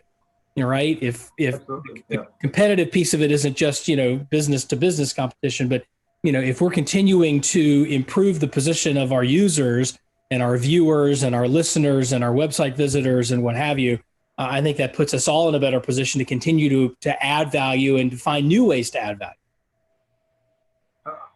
I completely agree with you. I think the more sophisticated we can get the average public to be, the better response we'll get when something really does hit the fan or whatever. And then just, in sophistication, the more we can get them to understand that for one, weather is not a perfect science, as most sciences aren't. And just because I tell you that the high tomorrow is going to be 90, it's not going to be exactly 90. And if I tell you it's going to be high of 90 and raining 60 days from now, it's definitely not going to be 90 and raining 60 days from now, unless you're really unlucky or whatever. So, I think the more we can educate the users, and it will never educate everybody, right? I mean, that's just the reality of it. And some people will use that. And of course, every once in a while, it'll be close. And then everybody will espouse that this website had a great 40-day forecast for me. And then we lose out in all that education that we spent time doing, right? So that's just the reality sometimes. Yep. Mike, talk about facets for a second. How far away, in your opinion, are we from that? And what are the keys to making that happen eventually? Is it going to be a reality one day? Well, facets is exciting concept, is really thought through communication and sociology and all those things, and how we do things, and how it actually takes form in the National Weather Service and in the private sector. I don't know, honestly, right now. And honestly, I haven't seen much in the last 6 months about it for some reason. I guess I knew Lance Rolfe was involved a lot with it, and haven't heard much about it lately. But I think anytime you step back and think hard about what you're trying to do and do it well, you're going to create value. And I do believe that components of facets will come out probably just over time, not as one big thing, but maybe not. Maybe it'll come out as some great thing at some point. Tell us a vortex story we've never heard. When the classified stamp has come off of, maybe that you would have had to killed us 10 years ago. Yeah, we're just talking between us here on the show. Yeah, absolutely. Yeah, absolutely. Vortex story. Think hard about that one. Something that didn't make it in the National Geographic Special. Yeah. I mean, some of the, I'll remember one thing. I when they first approached me with the idea of vortex was, we're going to build this coordinated storm chasing thing, and we're going to manage all the different cars around a storm, and we are never going to speed once. We're all going to stay under the speed limit, and we all just laughed. that was Eric Rasmussen's way of trying to say, Sphere Storms Lab will not have any liability to this. So we're going to follow all the rules, and that's just one thing that's always stuck in my brain about Eric Rasmussen. Yeah, exactly. Kind of thing. But he appeared to be very serious when he approached us with that to the leadership of NSSL. But I've never worked for a news director that didn't give us that same speech. Right. Exactly. But there's a lot of I'll just stay on the positive side. There's so much the passion with those guys, and the putting together radars on trucks back in that day was hard, and they'd never really done it before, and so the mistakes that were made and the effort to get those things running and all that was just a Herculean effort running up to it, and some of the all night long kinds of things they were doing, and all the issues and data lost when we didn't want it to be lost and all that kind of stuff. But ultimately, both years were really good years and created a lot of information. But I don't have like that one story where that makes you just scream and laugh at one of the people on the team. But lots of friendships were made, and a lot of information and knowledge gained during those times for sure. And Mike, a very nice young lady on your PR team sent us a thing and said, you really need to have this guy. He's amazing. He's a pioneer. like you had me at Pioneer. But, like you don't have to introduce us to this guy. He's got a standing invite on the show. But she had one little tease in there. She said, he may have been what they modeled the movie Twister after. So I want you to either live up to or live down that statement. Which character were you? That's sort of like this long-standing statement that's made about me, and I never own up to it or whatever. So I did drive the truck that try to put Toto in front of tornadoes for 2 years, and so the John Paxton guy, was sort of what I did. And they had Dorothy, we had Toto, and all that. And frankly, back then they came to the Sphere Storms Laboratory with a manuscript that we reviewed and to Twister way back. How many years ago is that? More than 20 years ago now? It must have been maybe 25 years old next year. There you go, 25 years. And so they gave us a chance to read the manuscript. And the one thing I remember about the early manuscript was that a tornado touched down in Southwest Texas, and 2 days later it made it up to central Oklahoma.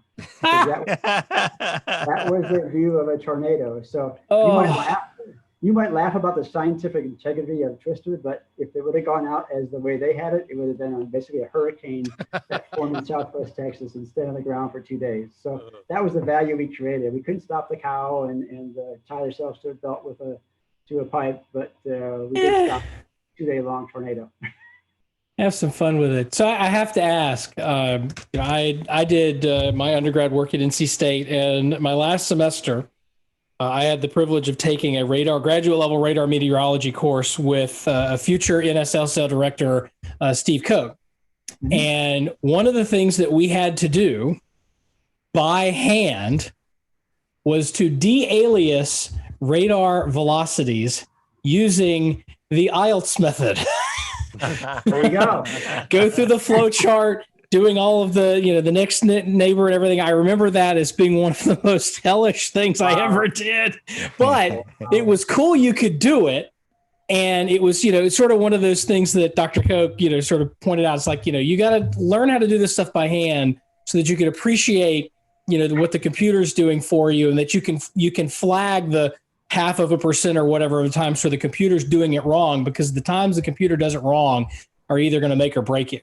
So that was my first. I've known your name. You and I have met a couple of times at conferences and stuff in the last few years, but that was I knew who you were back in 1999 based on a paper you wrote in 1990 on a technique you developed in the 80s. It was a lot of fun. Well, it started with the same letter. Pretty cool story, because I ended up working on that algorithm just sort of out of, it was as a graduate student, I didn't want to do it by hand, right? Yeah. I can tell you, as an undergrad, it sucked. It sucks, right? So what I did is, in my first couple of years at Sphere Storms Lab, a lot of the stuff we were doing literally was by hand. You take radar data and you de-alias the velocities, and so you could see where the mesocyclones were and the tornadoes and all that. And all these guys are doing it by hand, and I said, screw that, I'll build an algorithm. And so I built an early algorithm, and then 2 or 3 years later, all of a sudden they're looking at NextRad and they're going, what the hell are we going to do in real time? We can't have alias velocities. And I said, well, I've got this thing. I've used it on 5 storms, and basically they adopted it, and it was in the system for like 18 years as the velocity de-aliasing thing. So almost totally unknown, but that was sort of my one little claim to fame, just as a little bit of a graduate student, and just trying to save my butt from having to do a bunch of work, basically. You talk about the entrepreneurial spirit. One of these days I'll learn how to talk. I do this for a living. The entrepreneurial spirit, but so much of it really is, this process sucks and I need to find a better way to do it. Pardon the vernacular, but and that's it. And that's how we have de-alias velocities in NextRad, because a grad student back in the 80s said, yeah, I don't want to do this anymore. Exactly. It's exactly how it happens. It's pretty funny. Mike, show me your language. What language did you start programming in? Fortran 77. There you go. That's the only language I don't even know it now, but that's what I programmed in for a number of years before I started doing something different. But, it worked. All right, Mike. So I like to ask this for younger people that are watching this, that maybe are high school seniors, want to get into meteorology, lay some good advice on there for them. You know, I'm on the board at the School of Meteorology here in Norman, and I've had a chance to talk to a lot of the students. And I say in today's world, if you only get a bachelor's degree in meteorology, you've qualified yourself to work at Walmart.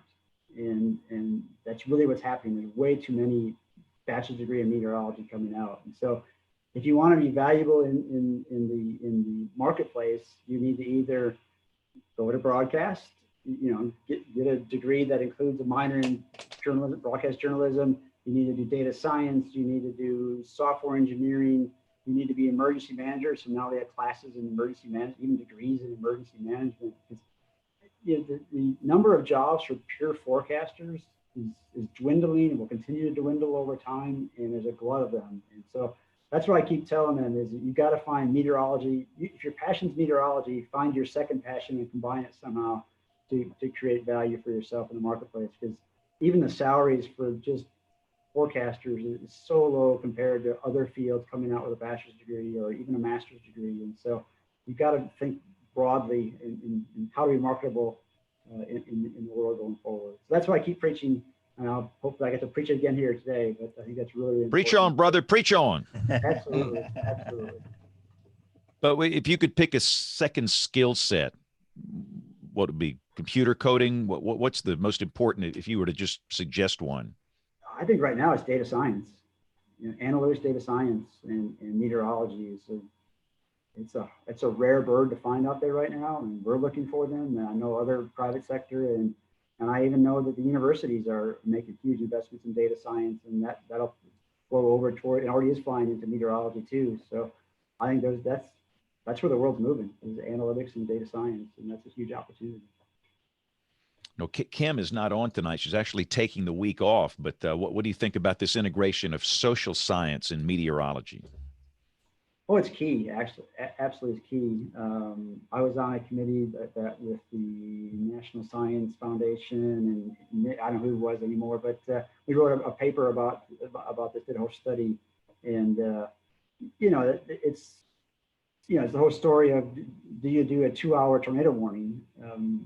Does it make sense? Or do you, how do you communicate? How do you get response out of when you communicate?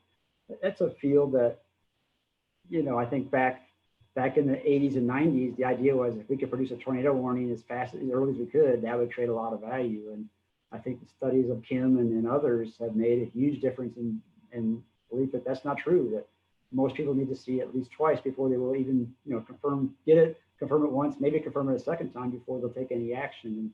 And so that whole knowledge, if you're going to communicate with somebody, understanding how they receive communication and accept it and will act on it is a key part of the world we live in, because that's what we're trying to do, is create action from our especially from the consumers in the world. And so I think it's really important. I know the National Weather Service has and is beginning and investing more and more into it too. I think it's a really smart investment, honestly. And one more before we take a break here for me, Mike, your thoughts on the National Weather Service field structure.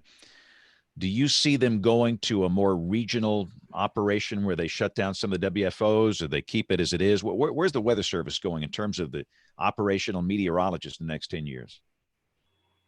Well, I don't want to step into some big. Go ahead. That's what we do on this show. We step into stuff we shouldn't step into. Then. We have a team of, in the United States, we have a team of 60 people, and we provide, I think, great services for the whole country and frankly for the whole globe. And but the forecast offices do more than that too. They have a radar there. They have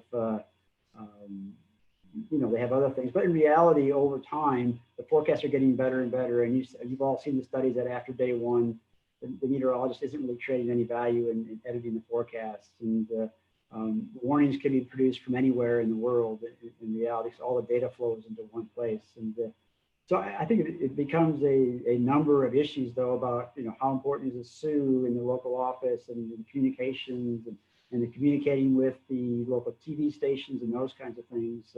How much do they drive to continue to keep a forecast office there versus economies of scale by the SPC is one place and does it for the whole country with a certain function. Could you do the same thing with 3 or 4 or 5 or 6 regional centers for warnings or other things too? And there's good and bad about both, obviously, but I think from a pure process, being pure about it, if we really wanted to cut dollar costs and create value, you could go to some regional centers instead of 1 or 2 or 3 per state. And some of the big states like Texas, I don't even know how many there are in Texas anymore, but I'm pretty sure that we could get by with less if we really wanted to. How many WFOs got it there, Troy? You got what, 5, 6? Oh no, there's got Amarillo, Lubbock, El Paso, San Angelo, Austin, San Antonio, Corpus, Brownsville, Houston, Fort Worth. Wow. And yeah, I think those are the WFOs in the state of Texas. Yeah. And that doesn't count the counties, the WFOs outside of the state of Texas that cover counties in the state of Texas, i.e. Norman covers a healthy chunk like Wichita Falls. Gets Wichita Falls, Shreveport gets Northeast Texas, Lake Charles actually picks up some of the counties over in Southeast Texas. So yeah. Wow. All right, guys, let's take a quick break. And Mike, we're going to warn you, we're going to come back and ask for a pick of the week here shortly, where you've got to come up with something good for our listeners. But we're going to take a break for Tony Rice and the Astronomy Report. We'll come back with the Weather Roundup. We'll do picks of the week, the email inbox, and much more as WeatherBrains rolls along. Looking beyond the atmosphere, here's Tony Rice with your Astronomy Outlook. This week, look for the moon to slip past Jupiter and Saturn. On Monday, June 8th, rising around midnight, the trio will be roughly lined up along the eastern horizon. Will continue to rise overnight. By Tuesday morning, the moon will slip under Saturn, forming a right triangle with Jupiter. By Friday, the moon will be just a few degrees away from Mars, which will have to be up around 3 a.m. to catch the sight. And at least it'll be a little bit cooler outside. Speaking of Mars and cooler temperatures, NASA released a set of photos of the Martian moon Phobos that were taken by the Thermal Emission Imaging System, or THEMIS, an infrared camera aboard the Mars Odyssey orbiter. These images reveal temperature variations across the small moon as it drifts in and out of Mars' shadow. The image taken on December 9th, 2019 shows Phobos in its full phase, with the maximum amount of sunlight on the surface facing the camera. Readings indicate a maximum temperature of about 81 degrees Fahrenheit, 27 degrees Celsius. For comparison, back on Mars that day, the InSight lander recorded a high of -6 Fahrenheit or -21 Celsius. These thermal images are also useful in learning more about the moon's composition. They reveal that Phobos' surface is relatively uniform and is made up of some very fine-grained materials. Looking at the image taken on February 25th, it shows Phobos while in eclipse, where Mars' shadow completely blocked all sunlight from reaching the surface. This provided some of the coldest temperatures ever recorded on Phobos, with the lowest being about 189 degrees below zero, or -123 Celsius. For comparison, InSight recorded a low about 50 degrees warmer on the surface of Mars that day. While THEMIS was designed and has been mostly used for studying the Martian surface, JPL developed a process to flip the spacecraft upside down so it can point its camera at the moons. That's your Astronomy Outlook. Follow me at RTP Hokie for more spacey stuff like this. Just quickly, before Aubrey gets back in here after her 9 o'clock newscast, or 10 o'clock her time, let's do a quick weather roundup. We have not done this in a while.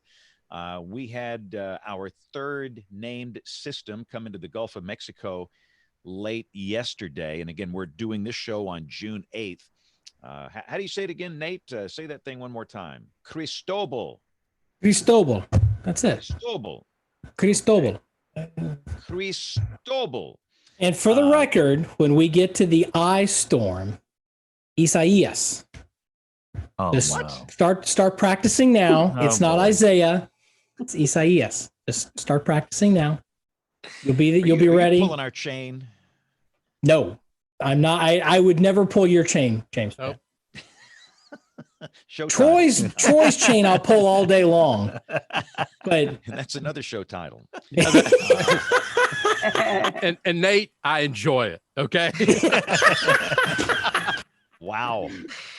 We have gone right down the tubes. But this thing came in as a tropical storm late yesterday, early last night, and it's kind of up into Arkansas today, producing some showery tropical weather where we are.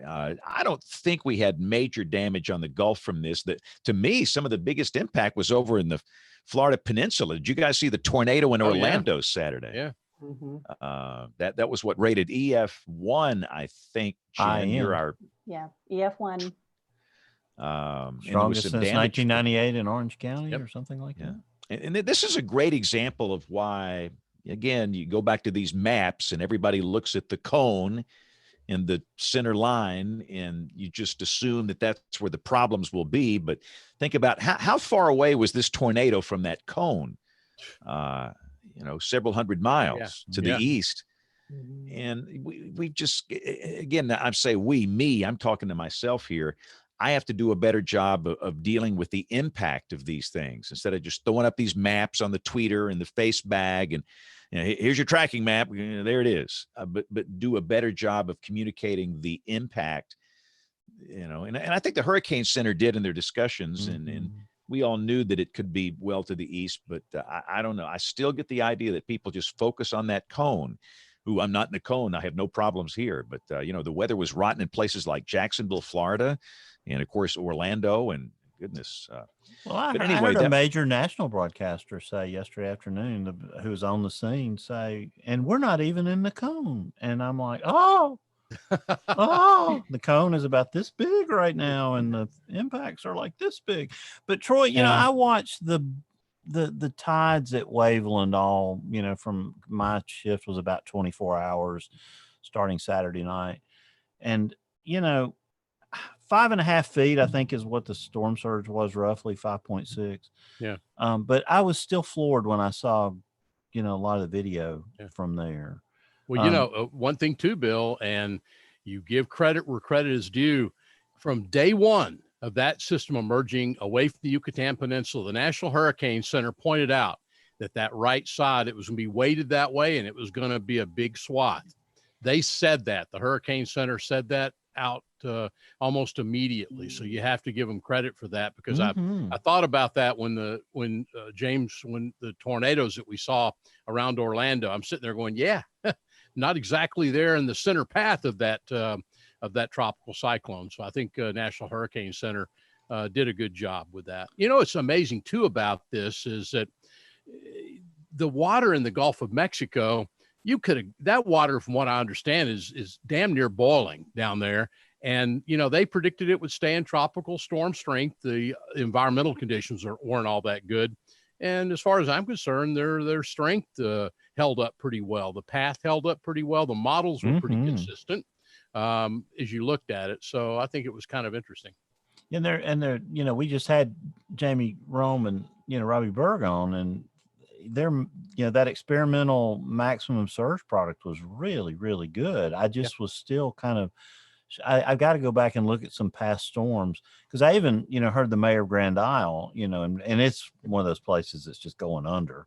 But, they were saying, that people in Grand Isle didn't expect to go completely underwater with that storm, despite the 2 to 4 feet that the Hurricane Center was forecasting. So it's something different. So Greg Nordstrom is going to join us next week. He's on the road tonight.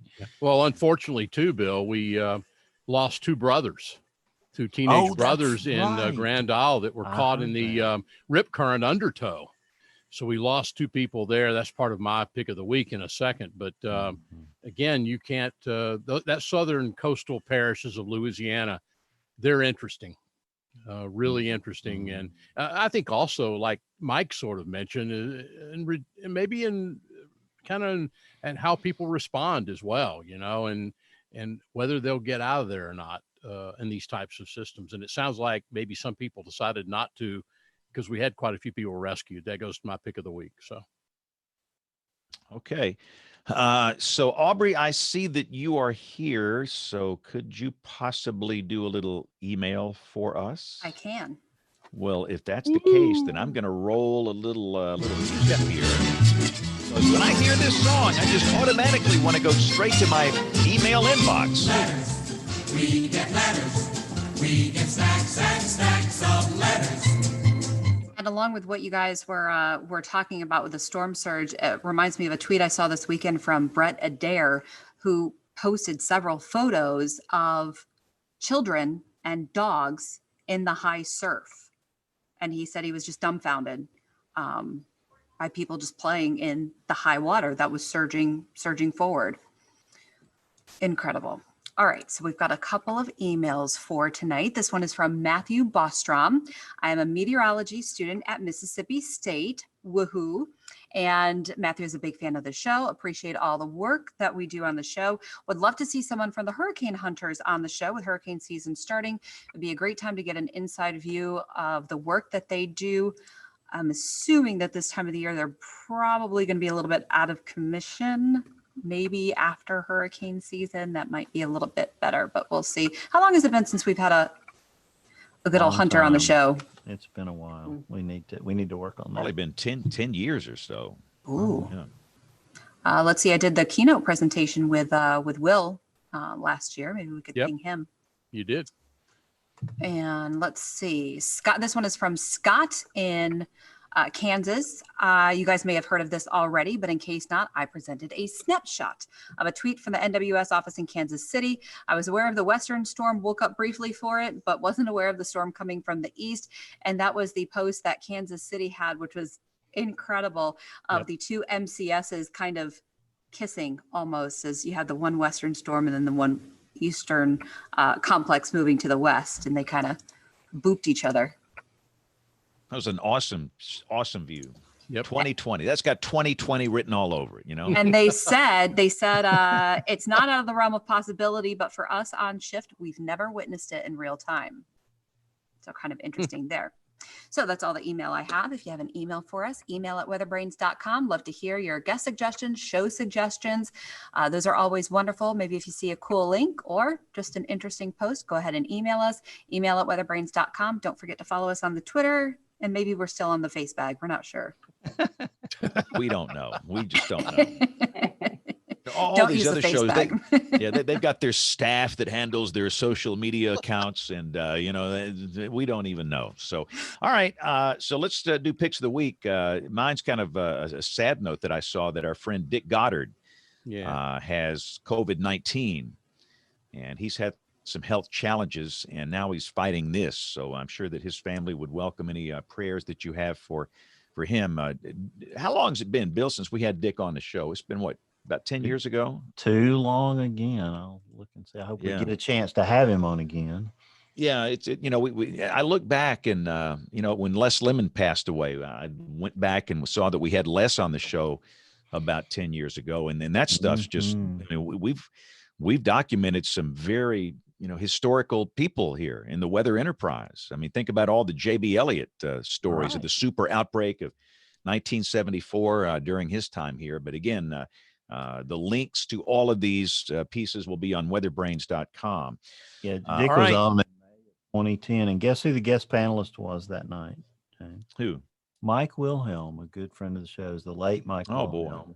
who was a great friend of the show, who passed away here in Alabama a couple of years ago, who was a fantastic weather person too. And he really was. He was the panelist that night.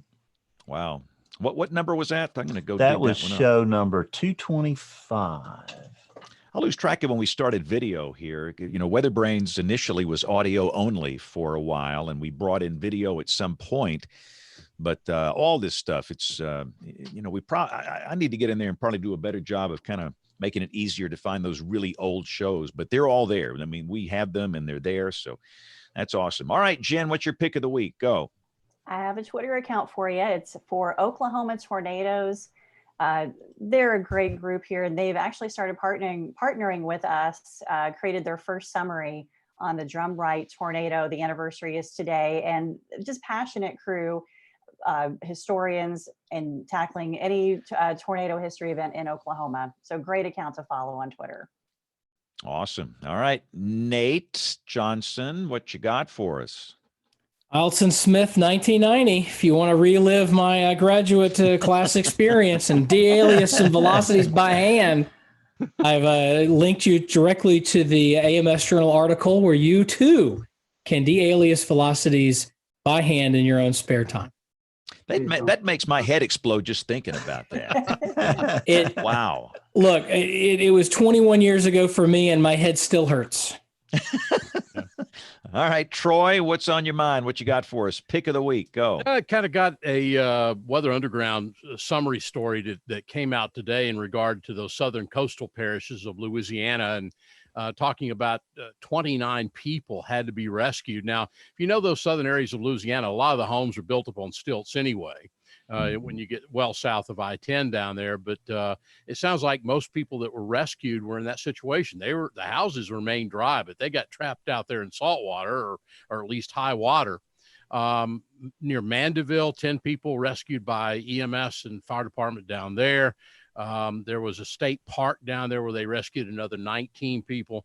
And then unfortunately, as I mentioned to Bill a few minutes ago, down at Grand Isle, we lost 2 teenage brothers in the undertow of riptides down there. So, I guess we've got to, and I think Michael pointed this out so well, and everyone else, we talked about the social science of weather. Somehow we've got to get in there and do a little better job of communicating these sort of things. And, but interesting story from our friends over Weather Underground. Awesome. All right, Aubrey, what's on your mind? What's your pick of the week? All right, so NOAA's doing some live webinars. Unfortunately, I just found out about this now, but on Friday at 11 a.m. Eastern time, they're doing an all-star show, and they've got quite the lineup. They're going to be talking with a hurricane hunter, archaeology, marine mammals, sail drones, coral reefs, tornadoes, and sharks. So that link is on there. Of course, it's free and a great resource, especially for the kiddos or any weather enthusiast. Excellent. Mike, I've stalled as long as I can. The turn is now yours to give us a pick of the week. I was totally unprepared, but I'll just say, go to the Facebook, FaceBag, is that what you call it? FaceBag, Yeah. RadarScope users group. You'll learn an amazing amount of things about storms and radar, and you'll be able to answer questions of people that are learning too. It's a great place to go. And so that's the best I can do for pick of the week with 1 minute warning. That is a great pick of the It's a week. good one. That really is a good one. The definition of it. Yeah, that's what it's all about. I actually, I think, join that or subscribe. I'll see it scroll through sometime, and there's some very good engagement and discussion over there. So the Facebook RadarScope users group. And Mike, before we hang up tonight, just plug away. What do you want to plug tonight? Anything with DTN we need to know about? Oh, I just want to thank you all for letting me come on again, and it's been an absolute joy for me to be part of it. And if you ever need a guest panelist, I'd love to do it. But I just say, DTN is we try to do things the right way, and we're trying to do really good things in the community, and hopefully we continue to build scale and grow the business and continue to delight our customers and from that create value. Awesome. Well, thanks for coming on the show this week. Bill Murray, what's your pick of the week, sir? I was going to say you didn't stall quite as long as you could have. You could have stalled one more second, but I'm going to take the foghorn just so I can hear those dulcet tones. Although I did have a really good pick of the week, and it comes from Greg Shore. I watched. He's going to be on August 17th. Why is that? I love Greg. Why is that date important, Troy Kimmel? August 17th. Camille, exactly. Yeah, exactly. I kind You're of feel right. bad that we're not going to be talking. We're going to be talking severe weather on Hurricane Camille anniversary, but Greg referenced the 1965 Palm Sunday outbreak in that disaster survey report. And I'd never seen it, so I'm going to save that pick for a week or two down the road. But I just wanted to hear the foghorn. But in keeping with our theme tonight of can't pronounce things, I can't pronounce Isaias. Exactly. Thank you, Nate. I can't pronounce any of next week's guests or the following week's guests' names, but thankfully Daphne Ledoux will be here. We'll be talking about resilient construction next week. That's going to be a lot of fun. So it's just another in a string of great guests that we've had, including tonight's guest, Mike. Thank you for joining us. We've really enjoyed it. Yeah, thanks, Mike. Great having you on the show. And I've got to wrap this thing up because I've got to walk across the hall to Studio A. But here's the deal. We typically do this live every Monday night at 8 o'clock Central, 9 o'clock Eastern. And we know that most of you listen, but you can watch live on Monday nights. Our email address, it is email@weatherbrains.com. If you'd like to get in touch with us, Aubrey loves to get those emails and all of the links, the picks of the week, show notes on the website, weatherbrains.com. So on behalf of the entire WeatherBrains crew, I'm James Spann. Thanks for listening. Have a great weekend. God bless. Thanks, everybody. Bye, Thanks, everybody. everybody. Good to see you. Hi, thanks, Mike. Fun. See This y'all was next week. fun. Yes, it was. Thank you, guys. Bye.